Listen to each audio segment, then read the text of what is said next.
ਅਰੁਣਾਚਲ ਪ੍ਰਦੇਸ਼ ਦਾ ਮੈਚੂਕਾ ਸ਼ਹਿਰ ਦੇ ਵਿੱਚ ਗੁਰਦੁਆਰਾ ਗੁਰੂ ਨਾਨਕ ਤਪ ਸਥਾਨ ਹੈ ਬਣਿਆ ਹੋਇਆ, ਉਸ ਨੂੰ ਬੁੱਧਿਸਟ ਮੰਦਰ ਦੇ ਵਿੱਚ ਜਿਹੜਾ ਉਹ ਬਦਲ ਦਿੱਤਾ ਗਿਆ।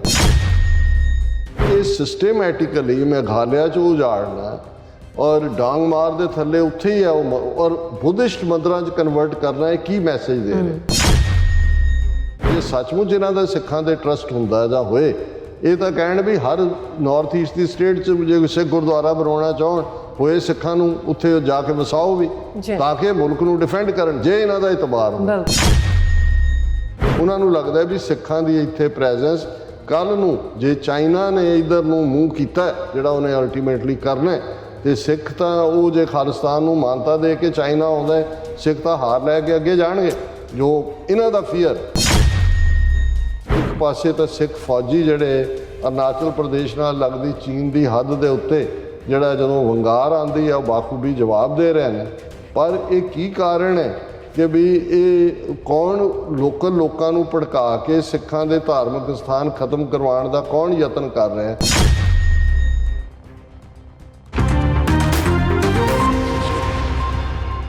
ਦਰਸ਼ਕੋ, ਬ੍ਰੇਕ ਤੋਂ ਬਾਅਦ ਆਪਾਂ ਤੁਹਾਨੂੰ ਸਭ ਨੂੰ ਜੀਆਂ ਕਹਿੰਦੇ ਆ। ਸੋ ਗੱਲਬਾਤ ਕਰਨ ਜਾ ਰਹੇ ਹਾਂ ਕਿ ਵਿਊਅਰਸ ਇਉਂ ਜਾਪਦਾ ਹੈ ਕਿ ਭਾਰਤ ਸਰਕਾਰ ਵੱਲੋਂ ਇੱਕ ਗਿਣੀ ਮਿੱਥੀ ਸਾਜ਼ਿਸ਼ ਦੇ ਤਹਿਤ ਜਿਹੜੇ ਪੂਰਬ ਦੇ ਸੂਬਿਆਂ ਵਿੱਚ ਇਤਿਹਾਸਕ ਗੁਰਦੁਆਰਿਆਂ ਅਤੇ ਸਿੱਖਾਂ ਦਾ ਖੁਰਾਕੋ ਜਿਹੜਾ ਹੈ ਉਹ ਮਿਟਾਇਆ ਜਾ ਰਿਹਾ ਹੈ। ਔਰ ਪਹਿਲਾਂ ਸਿੱਕਮ ਵਿਚਲੇ ਗੁਰੂ ਨਾਨਕ ਸਾਹਿਬ ਜੀ ਨਾਲ ਸੰਬੰਧਿਤ ਗੁਰਦੁਆਰਾ ਡਾਂਗਮਾਰ ਸਾਹਿਬ ਜੀ ਨੂੰ ਬੋਧੀ ਮੰਦਿਰ ਵਿੱਚ ਬਦਲਿਆ ਗਿਆ ਹੈ ਅਤੇ ਹੁਣ ਆਂਧਰਾ ਪ੍ਰਦੇਸ਼ ਦੇ ਕੁਚੈਟਾ ਸ਼ਹਿਰ ਵਿੱਚ ਸਥਿਤ ਗੁਰੂ ਨਾਨਕ ਸਾਹਿਬ ਜੀ ਦੇ ਇਤਿਹਾਸਕ ਗੁਰਦੁਆਰਾ ਸਾਹਿਬ ਨੂੰ ਜਿਹੜਾ ਹੈ ਬੋਧੀ ਮੰਦਿਰ ਵਿੱਚ ਬਦਲ ਦਿੱਤਾ ਗਿਆ ਹੈ। ਸੋ ਮੇਘਾਲਿਆ ਦੇ ਸ਼ਿਲੌਂਗ ਵਿੱਚ 100 ਸਾਲ ਤੋਂ ਜ਼ਿਆਦਾ ਰਹਿੰਦੇ ਜਿਹੜੇ ਸਿੱਖਾਂ ਨੂੰ ਉਜਾੜਿਆ ਜਾ ਰਿਹਾ। ਸੋ ਵਿਊਅਰਸ, ਕੀ ਭਾਰਤ ਚੀਨ ਦੇ ਸਿੱਖਾਂ ਨਾਲ ਸੰਬੰਧਾਂ ਕਰਕੇ ਐਸਾ ਤਾਂ ਨਹੀਂ ਕਰ ਰਿਹਾ? ਸੋ ਇਸ ਬਾਰੇ ਆਪਾਂ ਗੱਲਬਾਤ ਕਰਨ ਜਾ ਰਹੇ ਹਾਂ। ਸੋ ਅਸੀਂ ਚਾਹਾਂਗੇ ਕਿ ਤੁਸੀਂ ਇਸੇ ਤਰ੍ਹਾਂ ਬਣੇ ਰਹਿਣਾ। ਦੇਖਣ ਸੁਣਨ ਲਈ ਲਿਖਣ ਲਈ ਤੁਹਾਡਾ ਸਭ ਦਾ ਬਹੁਤ ਬਹੁਤ ਧੰਨਵਾਦ ਜੀ। ਡਾਕਟਰ ਸਾਹਿਬ, ਕੀ ਕਹਿਣਾ ਚਾਹੋਗੇ? ਦੇਖੋ, ਅਸੀਂ ਆਪਣੇ ਉਹਨਾਂ ਵੀਰਾਂ ਭੈਣਾਂ ਨੂੰ ਜਿਹੜੇ YouTube ਦੇ ਲਾਈਵ ਚੈਟ ਰਾਹੀਂ ਸਾਡੇ ਨਾਲ ਜੁੜੇ ਨੇ ਜੀ, ਉਹਨਾਂ ਨੂੰ ਐਕਨੋਲੇਜ ਕਰਨਾ ਚਾਹੁੰਦੇ ਹਾਂ। ਜਸਵੀਰ ਬਰਾੜ, ਖਾਲਿਸਤਾਨ, ਸਿੱਖ ਫॉर ਜਸਟਿਸ, ਸਭ ਨੂੰ ਜ਼ਿੰਦਾਬਾਦ। ਔਰ ਉਹਨਾਂ ਨੇ ਹਰ ਇੱਕ ਦਾ ਹੱਲ ਖਾਲਿਸਤਾਨ ਕਿਹਾ ਜੀ। ਔਰ ਇਸ ਤੋਂ ਇਲਾਵਾ ਵੀ ਉਹਨਾਂ ਨੇ ਜਿਹੜਾ ਉਹ ਹਮੇਸ਼ਾ ਸਾਡੇ ਵੈਲਵਿਸ਼ਰ ਨੇ, ਲਿਖਦੇ ਨੇ ਜਸ ID ਤੋਂ ਲਿਖਦੇ ਨੇ ਕਿ ਯੁਗਾਂਡਾ 'ਚ 1974 'ਚ ਤੇ ਫਿਜੀ 'ਚ 1979 'ਚ ਹਿੰਦੂ ਤਵੀਆਂ ਨੂੰ ਐਕਸਪੈਲ ਕੀਤਾ ਗਿਆ। ਵਾਈ? ਫਿਜੀ ਦਾ ਤਾਂ ਮੈਨੂੰ ਨਹੀਂ ਪਤਾ ਹੈ, ਪਰ ਜ਼ਾਹਰ ਹੈ ਕਿ ਯੁਗਾਂਡਾ 'ਚ ਈਦੀ ਅਮੀਨ ਨੇ 1974 'ਚ ਇਕੱਲੇ ਹਿੰਦੂ ਤਵੀ ਨਹੀਂ, ਸਾਰੇ ਹੀ ਜਿਹੜੇ ਦੂਸਰੇ ਮੂਲ ਦੇ ਸੀ, ਖਾਸ ਤੌਰ 'ਤੇ ਇੰਡੀਅਨ ਹਿੰਦੂ ਔਰ ਸਿੱਖ ਵੀ ਸਾਰੇ ਹੀ ਕੱਢੇ ਸੀ। ਉਹਦੇ ਡਿਫਰੈਂਟ ਰੀਜ਼ਨ ਸੀ, ਪਰ ਮੈਨੂੰ ਇਸ ਬਾਰੇ ਕੋਈ ਬਹੁਤਾ ਇਲਮ ਨਹੀਂ ਹੈ ਕਿ ਵੈਦਰ ਇਹ ਕੋਈ ਆਈਡੀਓਲੋਜੀ ਬੇਸਡ ਐਕਸਪਲਸ਼ਨ ਸੀ ਉਹਨਾਂ ਦੀ। ਜਸਵੀਰ ਬਰਾੜ ਲਿਖਦੇ ਨੇ, ਬਾਬਾ ਜੀ ਤੁਸੀਂ ਸਰੀ ਵੈਨਕੂਵਰ ਵਿੱਚ ਆਉਣ 'ਤੇ ਤੁਹਾਡਾ ਤੇ ਸਾਰੇ SFJ ਵੀਰਾਂ ਦਾ ਬਹੁਤ ਧੰਨਵਾਦ ਜੀ। ਸਾਰੀ ਕੌਮ ਤੁਹਾਡੇ ਨਾਲ ਖੜੀ ਹੈ ਤੇ ਸਾਰੇ ਰਿਕਾਰਡ ਟੁੱਟਣਗੇ 10 ਸਤੰਬਰ ਨੂੰ। ਖਾਲਿਸਤਾਨ ਜ਼ਿੰਦਾਬਾਦ। 10 ਸਤੰਬਰ ਨੂੰ ਵੈਨਕੂਵਰ, ਜਿੱਥੇ ਕਿ ਭਾਈ ਤਲਵਿੰਦਰ ਸਿੰਘ ਪਰਮਾਰ ਦੇ ਨਾਂ ਤੇ ਵੋਟਿੰਗ ਸੈਂਟਰ ਬਣਿਆ, ਇਹ ਵੋਟਾਂ ਪੈਣਗੀਆਂ ਰੈਫਰੈਂਡਮ ਦੀਆਂ, ਔਰ ਉਸ ਬਾਰੇ ਉਹਨਾਂ ਨੇ ਇਸ਼ਾਰਾ ਕੀਤਾ। ਔਰ ਅਸੀਂ ਹਮੇਸ਼ਾ ਹੀ ਇਹ ਜ਼ੋਰਦਾਰ ਅਪੀਲ ਕਰਦੇ ਹਾਂ ਕਿ ਵੱਧ ਚੜ੍ਹ ਕੇ ਇਸ ਦੇ ਵਿੱਚ ਸ਼ਮੂਲੀਅਤ ਕੀਤੀ ਜਾਏ ਜਦੋਂ ਵੋਟਾਂ ਪੈਣਗੀਆਂ। ਸਰਮੁਖ ਮੁੰਦਰਾ, ਉਹਨਾਂ ਨੇ ਫਤਿਹ ਬੁਲਾਈ ਹੈ। ਖਾਲਿਸਤਾਨ ਜ਼ਿੰਦਾਬਾਦ। ਫਿਰ ਜਸ ਜੀ ਲਿਖਦੇ ਨੇ, Sikhism is the original concept of socialism, education, health with respect, equality for all. Khalistan will have these virtues as its foundations. ਤੁਸੀਂ ਬਿਲਕੁਲ ਠੀਕ ਫਰਮਾਇਆ।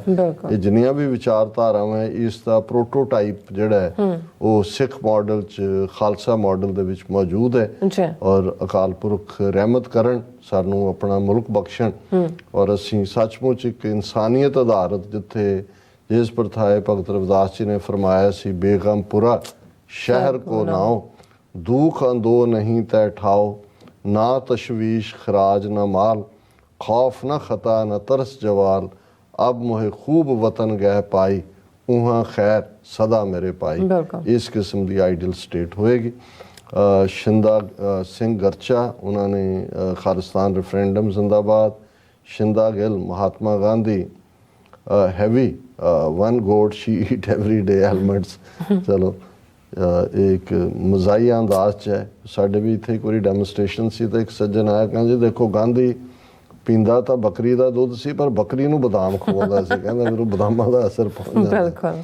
ਕੁਲਦੀਪ ਕੌਰ ਖਾਲਿਸਤਾਨ ਜ਼ਿੰਦਾਬਾਦ। ਗੁਰਨਾਮ ਸਿੰਘ ਜੀ ਨੇ 1969-70 ਦਾ ਜ਼ਿਕਰ ਕਰਦਿਆਂ ਕਿਹਾ ਕਿ ਬਾਦਲ ਨੇ ਡਾਕਟਰ ਜੀ ਰੀਗਲ ਸਿਨੇਮਾ 'ਚ ਮੋਗਾ 'ਚ 3 ਸਟੂਡੈਂਟਸ ਮਾਰੇ ਸੀ, ਔਰ ਉਦੋਂ ਬਹੁਤ ਵੱਡੀ PSU ਦੀ ਐਜੀਟੇਸ਼ਨ ਖੜੀ ਹੋਈ ਸੀ। ਔਰ ਇਹ ਬਿਲਕੁਲ ਠੀਕ ਫਰਮਾਇਆ ਤੁਸੀਂ, ਬਹੁਤ ਸ਼ੁਕਰੀਆ ਯਾਦ ਦਹਾਨੀ ਦੇ ਲਈ। ਔਰ ਜਗਤਾਰ ਸਿੰਘ ਕਹਿੰਦੇ ਨੇ ਸਿੱਖ ਕੌਮ ਬੁਲੰਦੀਆਂ ਤੇ ਵੇ ਤੇ ਚੜ੍ਹਦੀ ਕਲਾ ਵਿੱਚ ਹੈ। KS ਢਿੱਲੋਂ ਖਾਲਿਸਤਾਨ ਜ਼ਿੰਦਾਬਾਦ। ਔਰ 610 Sikh diaspora must focus on the homeland Punjab and the inspora outside Punjab too, based on Shabad, Naam and Gurbani। ਜ਼ਾਹਰ ਹੈ ਇਹ ਤਾਂ ਸਾਡਾ ਆਧਾਰ ਹੈ। ਬਿਲਕੁਲ। ਔਰ ਇਸੇ ਤਰ੍ਹਾਂ ਖਾਲਸਾ ਦੇਸ਼ ਪੰਜਾਬ, ਵਾਹਿਗੁਰੂ ਜੀ ਕਿਰਪਾ ਖਾਲਸਾ ਵਾਹਿਗੁਰੂ ਜੀ ਫਤਿਹ।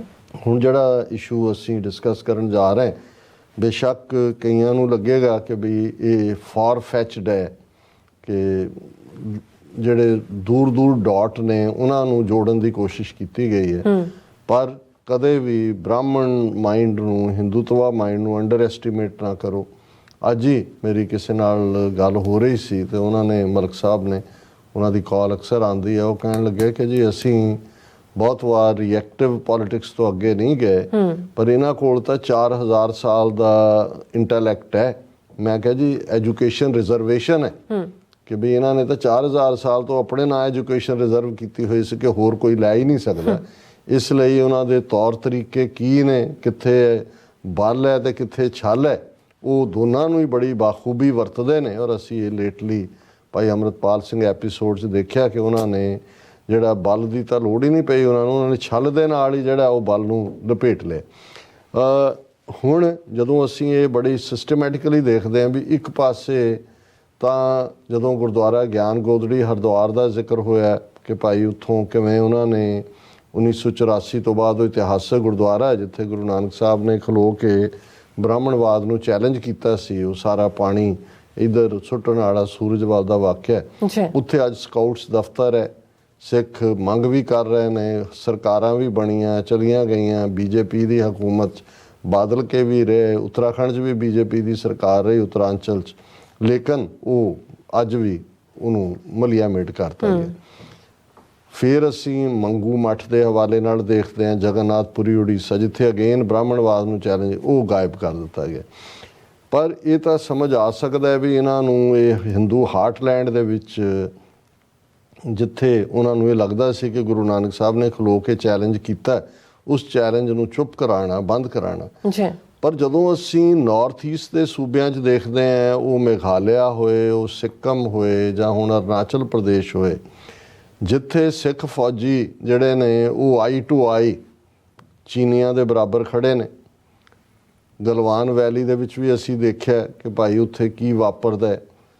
ਇਹ ਵੀ ਨਜ਼ਰ ਆਇਆ ਉਸ ਪੀਰੀਅਡ 'ਚ ਕਿ ਜੀ ਚੀਨ ਵਾਲੇ ਪਾਸਿਓਂ ਜਿਹੜੇ ਉਹਨਾਂ ਨੇ ਰਿਕਾਰਡ ਲਾਏ ਔਰ ਦੂਜੇ ਲਾਏ ਪੰਜਾਬੀ ਗਾਣੇ ਜਾਂ ਪੰਜਾਬੀ ਮੋਟੀਵੇਸ਼ਨਲ, ਉਹਨਾਂ ਨੇ ਵੀ ਇਹਨਾਂ ਦੇ ਕੰਨ ਖੜੇ ਕੀਤੇ ਹੋਣਗੇ ਕਿ ਵੀ ਫਿਰ ਜਦੋਂ ਬਾਹਰ ਬੈਠੇ ਸਿੱਖ ਇਹ ਦੇਖਦੇ ਨੇ ਕਿ ਵੀ ਅਲਟੀਮੇਟਲੀ ਜੋ ਉੱਥੇ ਚੱਲ ਰਿਹਾ, ਚਾਈਨਾ ਇੱਕ ਫੈਕਟਰ ਹੈ, ਔਰ ਜੇ ਇੰਡੀਆ ਦਲਾਈ ਲਾਮੇ ਨੂੰ ਪ੍ਰਮੋਟ ਕਰਦਾ ਹੈ ਜਾਂ ਵਿਦਨ ਹੋਰ ਡਰਾਮੇਬਾਜ਼ੀਆਂ ਕਰਦਾ ਕਿਸੇ ਸਟੇਜ 'ਤੇ, ਚਾਈਨਾ ਸਿੱਖਾਂ ਪ੍ਰਤੀ ਵੀ ਹੱਥ ਵਧਾ ਸਕਦਾ। ਬਿਲਕੁਲ। ਫਿਰ ਇਹ ਵੀ ਗੱਲ ਸਾਹਮਣੇ ਹੈ ਕਿ ਵੀ ਜਦੋਂ ਮੁਰਾਰਜੀ ਦੇਸਾਈ ਦੇ ਵੇਲੇ ਅਟਲ ਬਿਹਾਰੀ ਵਾਜਪਾਈ ਫੋਰਨ ਮਿਨਿਸਟਰ ਬਣਿਆ, ਪਹਿਲੀ ਵਾਰ ਗਿਆ, ਉਹਨੇ ਲੱਦਾਖ ਦਾ ਇਸ਼ੂ ਡਿਸਕਸ ਕਰਨਾ ਚਾਹਿਆ ਤੇ ਚੀਨੀਆਂ ਨੇ ਨਕਸ਼ਾ ਖੋਲ੍ਹ ਲਿਆ ਔਰ ਨਾਲ ਦੀ ਨਾਲ ਕਿਹਾ ਵੀ ਇਹ ਤਾਂ ਤੁਹਾਡਾ ਹੈ ਹੀ ਨਹੀਂ, ਇਹ ਤਾਂ ਸਿੱਖਾਂ ਦੇ ਨਾਲ ਸਾਡੀ ਸੰਧੀ ਹੈ 1842 ਦੀ ਟ੍ਰਾਈਪਾਰਟਾਈਟ treaty.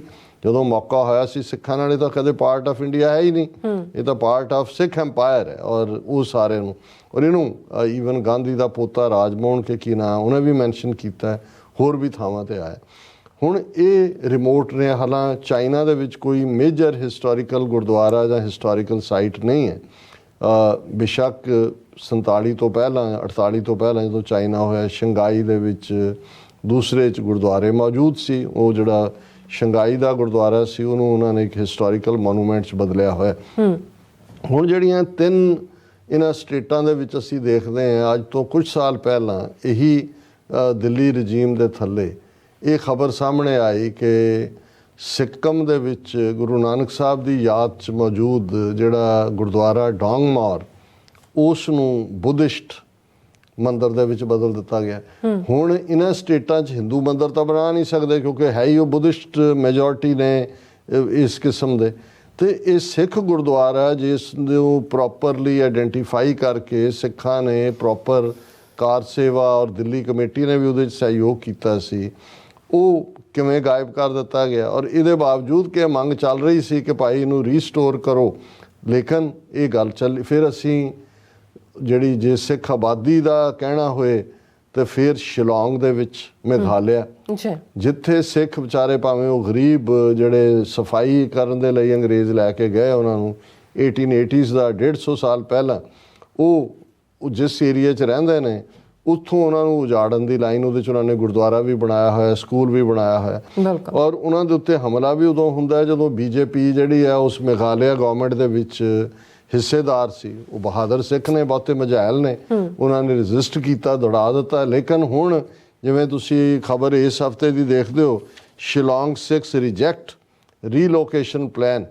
Want plots in European ward and ₹2 lakh. ਹੁਣ ਉਹਨਾਂ ਨੂੰ ਉੱਥੋਂ ਉਜਾੜਨ ਦੇ ਲਈ ਅਗੇਨ ਉਹਨਾਂ ਨੂੰ ਇਹ ਕਹਿ ਰਹੇ ਨੇ ਜੀ ਤੁਹਾਨੂੰ ਅਸੀਂ ਉੱਥੇ ਵਸਾ ਦਿੰਦੇ ਹਾਂ, ਇੱਥੇ ਵਸਾ ਦਿੰਦੇ ਹਾਂ, ਜਿੱਥੇ ਉਹਨਾਂ ਦੇ ਪੁਰਖੇ 150 ਪੌਣੇ 200 ਸਾਲ ਤੋਂ ਜਿਨ੍ਹਾਂ ਨੇ ਆ ਕੇ ਵਸਾਇਆ, ਉੱਥੋਂ ਉਹਨਾਂ ਨੂੰ ਕੱਢਣ ਦੇ ਲਈ ਕਈ ਵਾਰ ਇਹੀ ਹਿੰਦੂ ਤਵੀ ਉਹਨਾਂ ਦਾ ਜਿਹੜਾ ਮੈਜੋਰਟੀ ਕਬੀਲਾ ਹੈ ਉਹਦਾ ਸਹਾਰਾ ਲੈ ਕੇ ਉਹਨਾਂ ਤੇ ਹਮਲਾ ਕਰਵਾਉਂਦੇ ਨੇ। ਹੁਣ ਜਿਹੜੀ ਅੱਜ ਦੀ ਖਬਰ ਇਹਨਾਂ 3-4 ਦਿਨਾਂ ਦੀ, ਜਿਹਦੇ ਥੱਲੇ ਈਵਨ ਸ਼੍ਰੋਮਣੀ ਕਮੇਟੀ ਵੀ ਰੈਟਲ ਹੋਈ, ਹੁਣ ਸ਼੍ਰੋਮਣੀ ਕਮੇਟੀ ਦਾ ਇੱਕ ਹਾਈ ਲੈਵਲ ਵਫਦ ਵੀ ਜਾ ਰਿਹਾ, ਅਰੁਣਾਚਲ ਪ੍ਰਦੇਸ਼ ਨਾਲ ਸੰਬੰਧਿਤ ਹੈ। ਹੁਣ ਅਰੁਣਾਚਲ ਪ੍ਰਦੇਸ਼ ਦਾ ਮੈਚੂਕਾ ਸ਼ਹਿਰ ਦੇ ਵਿੱਚ ਗੁਰਦੁਆਰਾ ਗੁਰੂ ਨਾਨਕ ਤਪ ਸਥਾਨ ਹੈ ਬਣਿਆ ਹੋਇਆ, ਉਸ ਨੂੰ ਬੁੱਧਿਸਟ ਮੰਦਿਰ ਦੇ ਵਿੱਚ ਜਿਹੜਾ ਉਹ ਬਦਲ ਦਿੱਤਾ ਗਿਆ। ਹੁਣ ਇਹ ਔਰ ਇਸ ਦੇ ਉੱਤੇ ਹਾਈ ਲੈਵਲ ਜਿਹੜੀ ਕਮੇਟੀ ਜਾ ਰਹੀ ਹੈ ਕਿ ਭਾਈ ਇਹ ਕੀ ਕਾਰਨ ਹੈ ਕਿ ਤਿੰਨੋਂ ਹੀ ਹਾਲਾਂ ਚਾਹੀਦਾ ਇਹ ਹੈ ਕਿ ਵੀ ਜੇ ਸਿੱਖ ਕਿਸੇ ਵੇਲੇ ਗੁਜਰਾਤ ਦੇ ਵਿੱਚ ਕੱਛ ਏਰੀਆ 'ਚ ਲਿਜਾ ਕੇ ਲਾਲ ਬਹਾਦਰ ਸ਼ਾਸਤਰੀ ਨੇ 65 ਦੀ ਜੰਗ ਤੋਂ ਬਾਅਦ ਸਿੱਖ ਵਸਾਏ ਸੀ ਕਿ ਵੀ ਸਿੱਖ ਹੋਣ ਤੇ ਬਾਰਡਰ ਡਿਫੈਂਡ ਹੁੰਦਾ। ਇਹ ਵੱਖਰੀ ਕਹਾਣੀ ਹੈ ਕਿ ਜਦੋਂ ਮੋਦੀ ਚੀਫ ਮਿਨਿਸਟਰ ਬਣਿਆ ਕਿਵੇਂ ਉਹਨਾਂ ਕੱਛ ਔਰ ਉਸ ਏਰੀਆ ਦੇ ਕਿਸਾਨਾਂ ਨੂੰ, ਜਿਨ੍ਹਾਂ ਦੀਆਂ ਜ਼ਮੀਨਾਂ ਹੁਣ ਜਿਹੜੀਆਂ ਨੇ ਉਹ ਕਾਟਨ ਦੀ ਵੱਡੀ ਮੰਡੀ ਬਣ ਗਈ ਹੈ, ਇੰਨਾ ਜ਼ਬਰਦਸਤ ਉਹ ਜਿਹੜਾ ਉਸ ਨੂੰ ਪੈਦਾ ਕਰਦੇ ਨੇ ਕਾਟਨ, ਔਰ ਉਹ ਜੇ ਉਹ ਸਿੱਖਾਂ ਨੇ ਕੇਸ ਜਿੱਤ ਵੀ ਲਿਆ ਗੁਜਰਾਤ 'ਚ, ਸੁਪਰੀਮ ਕੋਰਟ 'ਚ ਲੈ ਕੇ ਗਏ ਦੋਨੋਂ। ਪਰ ਇਹੀ ਤਿੰਨੋਂ ਸੂਬੇ ਅਰੁਣਾਚਲ, ਮੇਘਾਲਿਆ ਔਰ ਸਿੱਕਮ, ਜਿੱਥੇ ਗੁਰਦੁਆਰੇ ਰਾਦਰ ਇੱਕ ਡਿਫੈਂਸਿਵ ਪੁਆਇੰਟ ਨੇ, ਸਿੱਖ ਪਹਿਲਾਂ ਗੁਰਦੁਆਰਾ ਬਣਾਉਂਦੇ ਨੇ, ਫਿਰ ਗੁਰਦੁਆਰੇ ਦੇ ਦੁਆਲੇ ਹੋਰ ਵੀ ਆਬਾਦੀ ਬਣਦੀ ਹੈ। ਜੇ ਸਿੱਖ ਹੋਣ, ਜੇ ਸੱਚਮੁੱਚ ਇਹਨਾਂ ਦਾ ਸਿੱਖਾਂ ਦੇ ਟਰਸਟ ਹੁੰਦਾ ਜਾਂ ਹੋਏ, ਇਹ ਤਾਂ ਕਹਿਣ ਵੀ ਹਰ ਨਾਰਥ ਈਸਟ ਦੀ ਸਟੇਟ 'ਚ ਜੇ ਸਿੱਖ ਗੁਰਦੁਆਰਾ ਬਣਾਉਣਾ ਚਾਹਣ ਹੋਏ, ਸਿੱਖਾਂ ਨੂੰ ਉੱਥੇ ਜਾ ਕੇ ਵਸਾਓ ਵੀ, ਤਾਂ ਕਿ ਮੁਲਕ ਨੂੰ ਡਿਫੈਂਡ ਕਰਨ, ਜੇ ਇਹਨਾਂ ਦਾ ਇਤਬਾਰ ਹੋਵੇ। ਪਰ ਇਹ ਸਿਸਟੇਮੈਟਿਕਲੀ ਮੇਘਾਲਿਆ 'ਚ ਉਜਾੜਨਾ ਔਰ ਡਾਂਗ ਮਾਰ ਦੇ ਥੱਲੇ ਉੱਥੇ ਹੀ ਹੈ ਉਹ, ਔਰ ਬੁੱਧਿਸਟ ਮੰਦਰਾਂ 'ਚ ਕਨਵਰਟ ਕਰਨਾ, ਇਹ ਕੀ ਮੈਸੇਜ ਦੇ ਰਹੇ? ਇਹੀ ਹੈ ਕਿ ਚਾਈਨਾ ਦੇ ਉਹਨਾਂ ਨੂੰ ਇਹ ਨਹੀਂ ਹੈ ਵੀ ਸਿੱਖਾਂ ਤੇ ਇਤਬਾਰ ਹੈ ਤਾਂ ਉਹਨਾਂ ਨੇ ਵਸਾਣਾ ਹੈ। ਉਹਨਾਂ ਨੂੰ ਲੱਗਦਾ ਵੀ ਸਿੱਖਾਂ ਦੀ ਇੱਥੇ ਪ੍ਰੈਜ਼ੈਂਸ ਕੱਲ੍ਹ ਨੂੰ ਜੇ ਚਾਈਨਾ ਨੇ ਇੱਧਰ ਨੂੰ ਮੂੰਹ ਕੀਤਾ ਜਿਹੜਾ ਉਹਨੇ ਅਲਟੀਮੇਟਲੀ ਕਰਨਾ, ਤੇ ਸਿੱਖ ਤਾਂ ਉਹ ਜੇ ਖਾਲਿਸਤਾਨ ਨੂੰ ਮਾਨਤਾ ਦੇ ਕੇ ਚਾਈਨਾ ਆਉਂਦਾ, ਸਿੱਖ ਤਾਂ ਹਾਰ ਲੈ ਕੇ ਅੱਗੇ ਜਾਣਗੇ, ਜੋ ਇਹਨਾਂ ਦਾ ਫੀਅਰ ਹੈ। ਔਰ ਇਹ ਗੱਲ ਮੈਂ ਨਹੀਂ ਕਹਿ ਰਿਹਾ ਇਕੱਲਾ, ਇਹ ਈਵਨ ਐਕਟਿੰਗ ਹੀ ਭਾਵੇਂ ਕਰਦੇ ਨੇ ਗਿਆਨੀ ਹਰਪ੍ਰੀਤ ਸਿੰਘ, ਉਹਨਾਂ ਨੇ ਇਹ ਕਿਹਾ ਕਿ ਭਾਈ ਇਹ ਇੱਕ ਪਾਸੇ ਤਾਂ ਸਿੱਖ ਫੌਜੀ ਜਿਹੜੇ ਅਰੁਣਾਚਲ ਪ੍ਰਦੇਸ਼ ਨਾਲ ਲੱਗਦੀ ਚੀਨ ਦੀ ਹੱਦ ਦੇ ਉੱਤੇ ਜਿਹੜਾ ਜਦੋਂ ਵੰਗਾਰ ਆਉਂਦੀ ਹੈ ਉਹ ਬਾਖੂਬੀ ਜਵਾਬ ਦੇ ਰਹੇ ਨੇ, ਪਰ ਇਹ ਕੀ ਕਾਰਨ ਹੈ ਕਿ ਵੀ ਇਹ ਕੌਣ ਲੋਕਲ ਲੋਕਾਂ ਨੂੰ ਭੜਕਾ ਕੇ ਸਿੱਖਾਂ ਦੇ ਧਾਰਮਿਕ ਸਥਾਨ ਖਤਮ ਕਰਵਾਉਣ ਦਾ ਕੌਣ ਯਤਨ ਕਰ ਰਿਹਾ ਹੈ? ਉਹਨਾਂ ਨੇ ਕਿਹਾ ਕਿ ਭਾਈ ਸ਼ਿਲਾਂਗ 'ਚ ਸਿੱਖ ਬਸਤੀ, ਸਿੱਕਮ 'ਚ ਗੁਰਦੁਆਰਾ ਡਾਂਗ ਮਾਰ ਨੂੰ ਵੀ ਖਤਮ ਕਰਨ ਦੀ ਕੋਸ਼ਿਸ਼ ਹੋਈ, ਔਰ ਹੁਣ ਇਹ ਕੁਚੇਟਾ 'ਚ ਗੁਰੂ ਨਾਨਕ ਸਾਹਿਬ ਨਾਲ ਸੰਬੰਧਿਤ ਇਤਿਹਾਸਕ, ਕਿਤੇ ਮੈਚੂਕਾ ਲਿਖਿਆ, ਕਿਤੇ ਕੁਚੇਟਾ ਲਿਖਿਆ, ਇਹ ਕਈ ਵਾਰੀ ਪ੍ਰੋਨਾਂਸੀਏਸ਼ਨ 'ਚ ਵੀ ਫਰਕ ਹੁੰਦਾ। ਔਰ ਉਹਨਾਂ ਨੇ ਇਹ ਕਿਹਾ ਵੀ ਈਵਨ ਇਸ ਦੇ ਵਿੱਚ ਦਬਾਅ ਦੇ ਥੱਲੇ ਅਰੁਣਾਚਲ ਪ੍ਰਦੇਸ਼ ਦੀ ਸਰਕਾਰ ਵੀ ਸ਼ਾਮਲ ਹੈ, ਹੁਣ ਉਹਦੇ 'ਚ ਬੀਜੇਪੀ ਦਾ ਹੈ। ਹੁਣ ਇਹ ਇੱਕ ਬੜਾ ਸੀਰੀਅਸ ਮੈਟਰ ਹੈ ਕਿ ਬਈ ਜਿਹੜੇ ਲੋਕਾਂ ਨੂੰ ਜੇ ਕਿਤੇ ਪਾਕਿਸਤਾਨ ਦੇ ਕਿਸੇ ਗੁਰਦੁਆਰੇ ਨਾਲ ਸੰਬੰਧਿਤ ਕੋਈ ਨਿੱਕੀ ਜਿਹੀ ਘਟਨਾ ਹੁੰਦੀ ਹੈ ਤੇ ਚੀਕ ਚਿਹਾੜਾ ਪਾ ਦਿੱਤਾ ਜਾਂਦਾ ਕਿ ਇੱਥੇ ਤਾਂ ਤੁਹਾਡੇ ਬਣੇ ਬਣਾਏ ਗੁਰਦੁਆਰੇ, ਇੱਧਰ ਹਰਿਦੁਆਰ ਔਰ ਮੰਗੂ ਮੱਠ ਦੇ ਵਿੱਚ ਮੰਦਿਰ ਬਣਾ ਦਿੱਤੇ ਨੇ ਜਾਂ ਸਕਾਊਟ ਦਫ਼ਤਰ ਬਣਾ ਦਿੱਤਾ ਹੈ, ਤੇ ਉਧਰਲੇ ਤੁਹਾਡੇ ਮੇਜਰ 2 ਗੁਰਦੁਆਰੇ ਜਿਹੜੇ ਨੇ ਅਰੁਣਾਚਲ 'ਚ ਵੀ ਸਿੱਕਮ 'ਚ ਵੀ ਉਹ ਬੋਧੀ ਮੱਠ ਬਣਾ ਦਿੱਤੇ ਨੇ, ਔਰ ਮੇਘਾਲਿਆ 'ਚੋਂ ਸਿੱਖਾਂ ਨੂੰ ਉਜਾੜਿਆ ਜਾ ਰਿਹਾ। ਸਿੱਖ ਘੱਟੋ ਘੱਟ ਇਸ ਬਾਰੇ ਵੀ ਗੰਭੀਰਤਾ ਨਾਲ ਸੋਚਣ ਕਿ ਇਹ ਕੀ ਸਾਜ਼ਿਸ਼ ਹੈ। ਬਿਲਕੁਲ ਡਾਕਟਰ ਸਾਹਿਬ, ਤੁਹਾਡਾ ਬਹੁਤ ਬਹੁਤ ਸ਼ੁਕਰੀਆ। ਸੋ ਅਥਲੈਨ ਬ੍ਰੇਕ ਵਿਊਅਰਸ, ਤੁਸੀਂ ਕਿਤੇ ਨਹੀਂ ਜਾਣਾ, ਮਿਲਦੇ ਹਾਂ ਆਫਟਰ ਦਿਸ ਸ਼ਾਰਟ ਬ੍ਰੇਕ।